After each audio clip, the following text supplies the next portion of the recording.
Okay, what's up? Hey, welcome to Bisaya Academy.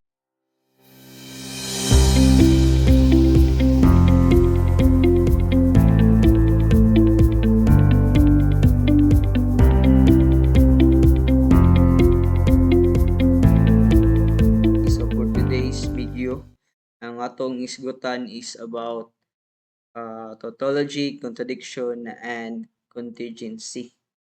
So, ini siya nga topic is continuation ni siya sa propositional logic, no? Where last time nag-discuss ta about truth tables, logical connectives. So, kani siya is I consider this one as our cheat code in solving a truth table, no? So, please keep in mind this techniques kay para kabalo mo unsaon ninyo pag-solve nga mapaspas na ninyo, no? So, this video is divided into three. So, naatay tautology, contradiction, and contingency. So, kaning part 1 is sugdan nato ang tautology. So, let's started. So,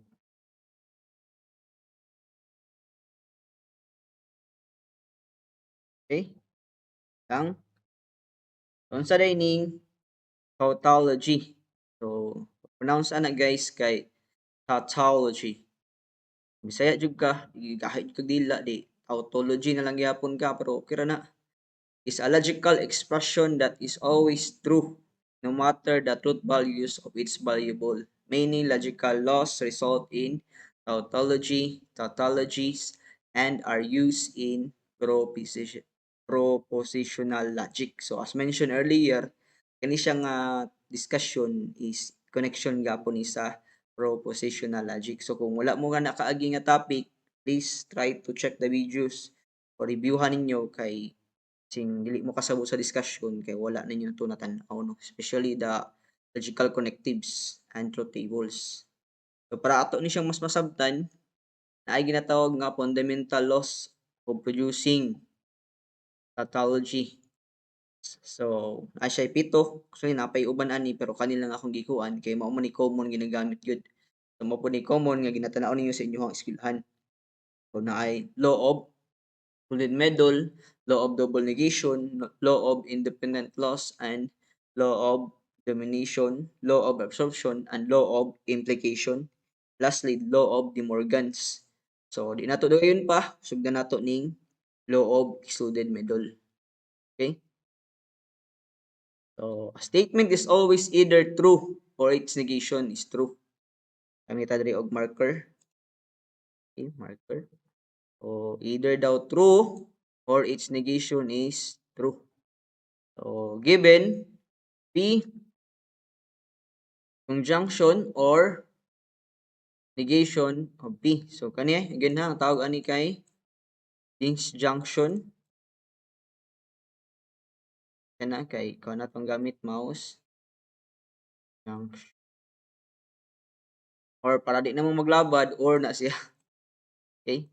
So, pag kita daw mo ani karon nga logical connectives, ang tubag daw ana is true. Tanaw nato kung tinuod using these two tables given nga natay P nga variable nga nagkapot og true o false nga statement. So pag ato ning i-negate according sa negation sa law of connectives, ang kabaliktaran daw or opposite ana inyuhang kuanon. Ang kabaliktaran ng true is false. So ang kabaliktaran po ning false is true. So tanaw na to karon kang kani siya tinuod ba nga true. So according pud sa logical connectives nga or pag nalay isa ka true ang gikaptan sa gi-compare nga statement is ang tuwag ana is true. So as you can see in the truth table, first statement na true, ang second statement is false, true gyapon atong tubag 3A. It because of the or nga connectives. So same thing gyapon 3A, false, true since na may isa ka true si true 3A. Therefore, this law of excluded middle is tinuod gyud nga pag imo siyang isolve ni ang tubag ani is true permanente. Okay? Okay. So, hopefully nga inyo siyang dumdumon para pag makaatubang mo na nga connectives or logical connectives nga problem, kaya ra kayo solbadon. Let's proceed to the next law of double negation. So ingon diri if you negate a statement twice, kung kadahon na nimo negate, you get back to the original statement. So hintay ang statement ani kay true tapos ginegate mo kay isa, ginegate mo yung ikaduha, true ra gyapon daw ang tubag ana. So atong i-check aning using this truth table. So given nga naa kay variable p nga nagkapot og duha ka value nga statement, either true or false, imo tong i-negate. So kabaliktaran is mahimo ni siya false. Kani imo i-negate kabaliktaran mahimo ni siya og true. Then imo na pud siyang ginegate og balik, ang nag-negate na so balik kaning nasa sud mo na siya ha. So kana na pud atong i-negate so kani siya. Kani. So i-negate nato siya mahimo siya og true. Tapos mahimo pud diha og false. As you can see, ang ingon diri ang value daw niya is mobalik kasi ang original. So kita mo po nato karon based sa iyang gi-claim nga statement is ibalik yun siya sa iyang original. So therefore kani siya true tinuod ni nga mobalik gud siya. Okay? Gets ra? So basic ra kay ni nga law of double negation. Murag kung sa mathematics pa pud ni imo ra ning i-multiply negative times negative so mawala ng negative diha tanan so mobalik ka sa siyang original nga form. Okay? So sinta sa atong next idempotent loss. So kani siya diri karon is repeating a statement does not change its values. Pasabot ana bisan pag ato siyang i-and or or gamiton nato logical connectives nga disjunction or conjunction, ang mobalik gyapon nga result is iyara gyapong galingon or does not change its value. So kung iyang value kay true or false, ang resulta gyapon diri kay true gyapon or false. So for example karon naa daw kay duha ka p no. Assuming ang value daw ni p is true or false so ato lang kapihon kay p man ni tanan. So si p daw or si P. So, first statement ni P is true, ang second statement niya is true. So, kaya again, balik ko na ko, ang logical connectives nga true, ang tubag ana perminti kay true basta nalay isa ka true. So, na may isa ka true, so true ang tubag. So, wala may isa ka true, matik na siya nga false na dira no? Ana lang. So, next is na ginatawag nato og conjunction or and. And ang tawag na ninyo. Logical connectives siya po nato ni siya. Na kay connectives nga and ang principle po ani is pag naay duha ka true, ang tubag ana is true. So kung walay duha ka true, automatic false na tanan. So natay duha ka true, so P ug P, so true. Natay duha ka false, wala na duha ka true, so false ni diri So as you can see, ang value ni P nibalik ra sa iyahang original nga value or ang ingon diri does not change its values. Using ato nang gihatag og connectives pero wala gyapon outro ang mga value niya as is ra gyapon. Okay? So that's it no. Very simple to understand. So let's proceed sa atong ikapat na kuan law. So law of domination law. So sabot ana daw kung si P daw nga mga statement magamit ka logical connectives nga or sa mga true nga value, hintay ang nagkapot ani nga value kay si Q, sake of discussion, ang result daw ana is true. So tanan gikaptan ni Q ta raw is true. So compare ninyo ang logical connectives, true gid ang tubag ana. The same manner kung si statement ang nga nagkapot og mga values, imong i-conjunction or i-and nimo sa false, just say ang nagkapot anang statement sa false kay si R. So, ang tubag daw nimo ana is false na gyapon daw. So, ato i-check. I-assume diri nga naa kay Q, ang gikaptan ni Q kay true ra tanan. Okay? Tapos si R, ang gikaptan niya kay mga false ra tanan. Okay? So, Karon ang mahitabo is ato siyang i-process ni nga logical connectives karon.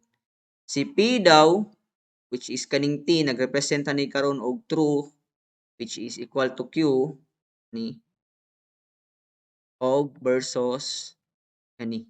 Silang duha no. So ato silang i-OR duha, kining duha. Kita na to og OR.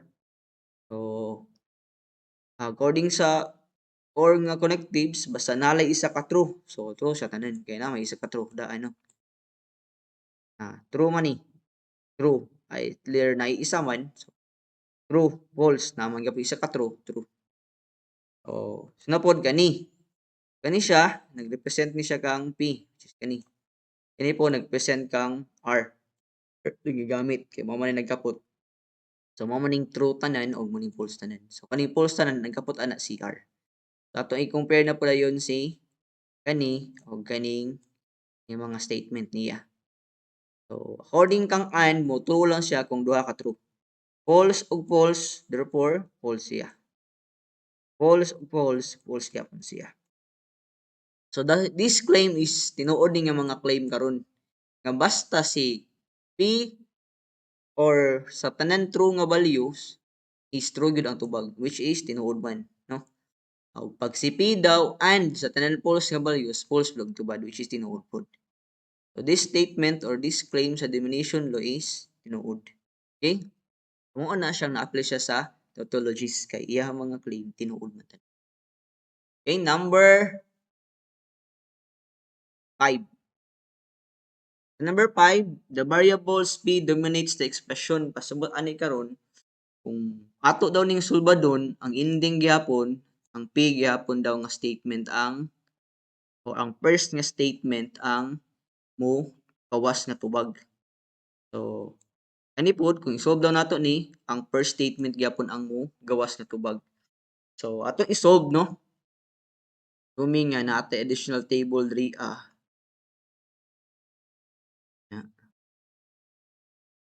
Assuming ra gyapon. Okay. So ato siyang bahin-bahinon ng equation. So naatay P or Q. Tapos tay P and Q. Okay? Atong sulbo ni una kani at makita na to og mobalik ba sig ingani yun katubag. So si P or Q so siyang isolve P and Q or Q tubagan kani og kani gamitan na tog or so true og true so true ni diriya na may isa ka true dundong mo lang gyud nyo basta or basta nay isa ka true true na automatic. Okay, wala na may isa ka true so false na. Abot mo saan basta na ay duha ka true true na pud na. So true man ig true so true. True og false wala na may duha ka true. Wala pay duha ka true dira. So false na pud na. So on. Okay? As you can see, the result is dili pa nimo ang final result. Ang final result na adri ano. So karon na natay given nga kani o na napud tay kani. So sugdan nato. Si P daw og kani. Ato i-solve kana na tanan. So kung di na ta magkuha og value. Si value niya is true tapos kani true so ang tubag true. Value niya true tapos ang tubag true duha na ka true ni and mo na so true. Therefore isa ra ka true false na niya kay and man wala na true so false na niya. And manata diri so diri na pud ta. So si P and Q ani versus versus or sa P. Value ni P T. Si T og si T so true gyapon. Kay at least sa true sa or at least naamang kay isa ka true no.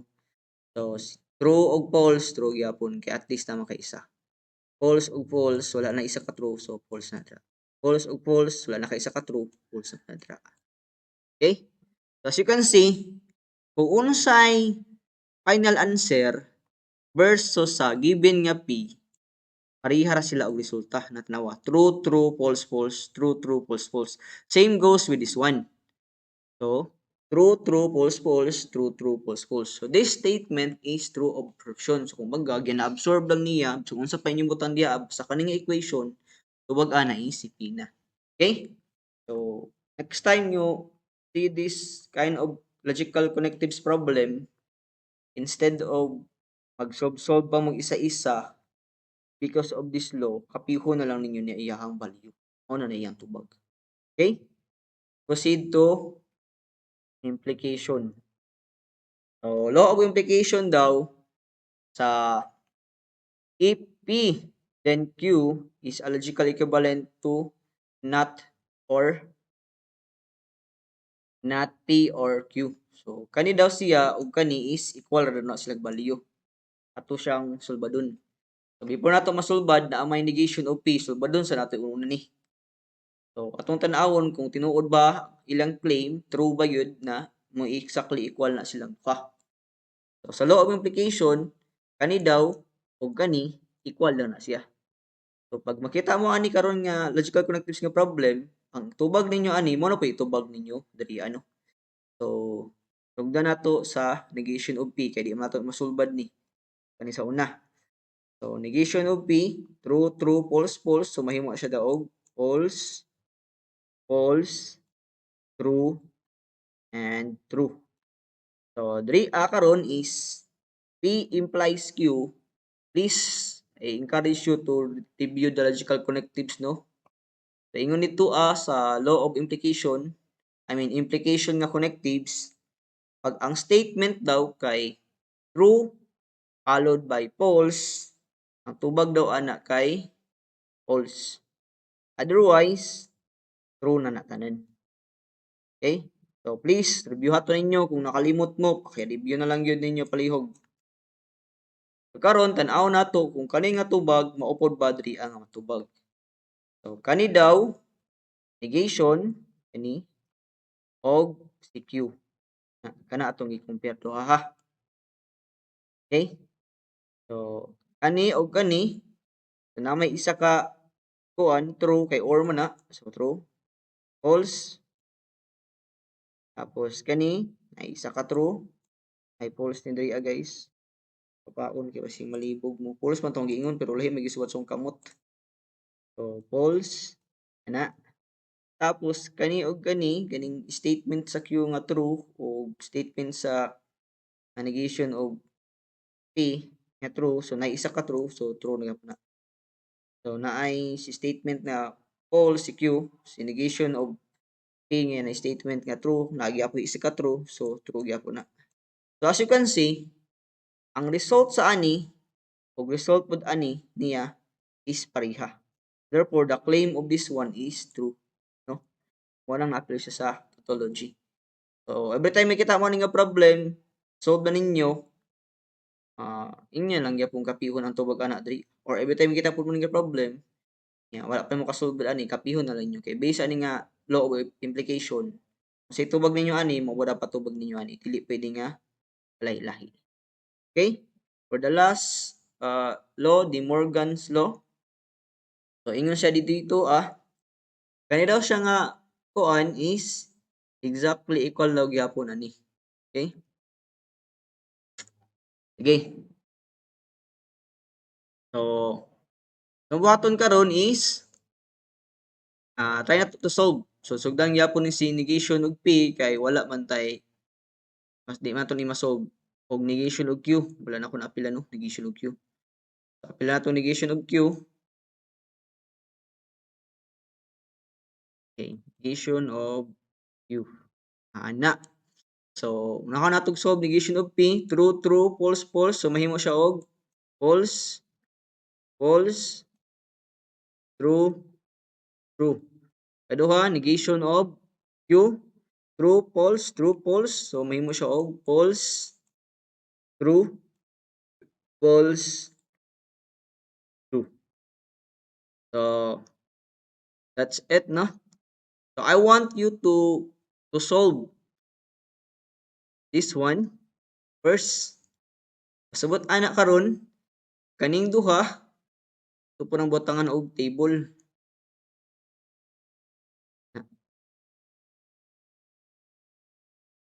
So, kani sa una to i-solve kay di ang po natin i-solve og negate kung dili nato siya i-solve. So, or na, di ba? So, any, gamitan natong or. So, mahimo siya og true. Tapos, atong kapihon sa A para di mo mawala. P or Q. So, at least na isa ka true. Isa ka true, na isa ka true. So, mahimo na siya true. Na isa ka true. Isa ka true. Isa ka true. So, false ni pinakalas. Okay? Karon nasulbad din nato ni, nasulbad din nato ni, nasulbad din nato ni. Tistingan na po tug sulbad kani sila tanan. I-negate daw nato ni. So mahimo na siya og false. Kani daw ato yung negate. False. False. Then true. Then kani daw and kani. So may tabuan ni karon is and man, so dapat na duha ka true. So false og false, false ang tuwag. False, true og false, false gyapon kay saan dapat duha ka true. False og true, false gyapon kay ingon dito saan duha ka true. True og true, true gyapon. So the claim of this one is tinuod, no? Kung unsa daw imong value diri sa kani nga column nga to table, mao pod gyapon imuhang tubag diri. As you can see, false, false, false, true, false, false, false, true. So those are the 7, no? Tautology nga mga balaod nga approach na hopefully madumduman ninyo.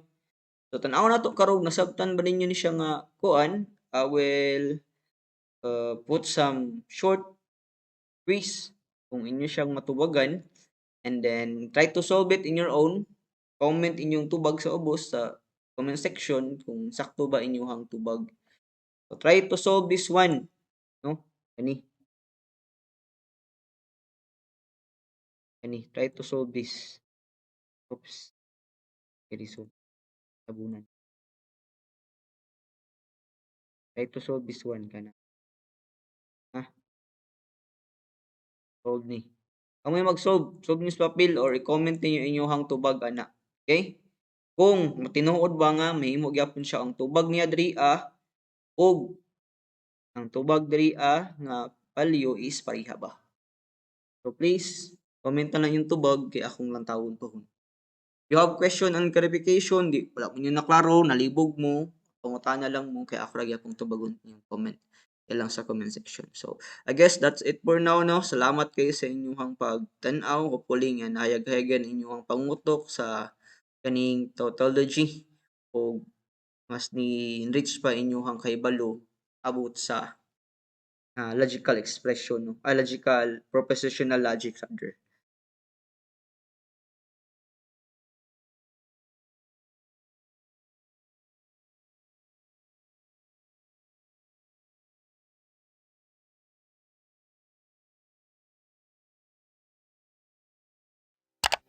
So that's it for today, guys. So I hope you learned something and you able to renew your knowledge ng inyong nahibawan.